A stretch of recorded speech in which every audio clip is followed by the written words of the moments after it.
Welcome back mga katambalan, mga hot topic and issue pag-usapan natin. Update po tayo kay Barbie Fortesa na kung saan si Barbie nga po ay nasa Pure Gold Aling Puring Sari-Sari Store Convention 2026. At talaga namang napakarami ng mga dumalo doon sa convention center na inabangan itong si Barbie. Makikita naman yung ginawang performance nitong si Barbie na sumayaw at kumanta. At talaga namang game na game itong si Barbie Fortesa doon sa kanyang performance para po sa Silka na kung saan ay isa sa mga ini-endorso nitong si Barbie. Makikita naman na talaga namang nag-enjoy itong si Barbie at nagkaroon pa nga po ng ilang mga game para nga po doon sa Silka na kung saan nga po ay model nga po itong si Barbie Fortesa.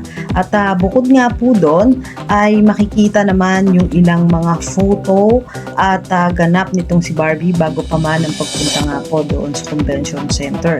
Nag-post naman ang stylist at kaibigan nitong si Barbie na si Janra ng ilang mga post at picture nitong si Barbie na talaga namang lutang na lutang ang kagandahan ng isang Barbie Fortesa sa kahit na anumang damit na kanyang suotin. At makikita nga po yun sa post nitong si Janra na bago pa man dumalo itong si Barbie doon sa convention.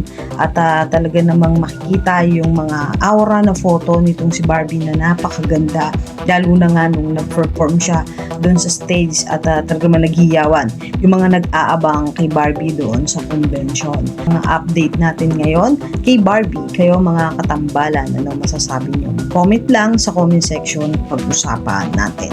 Yan ang mga hot topic and issue dito lamang sa Tambalang JK.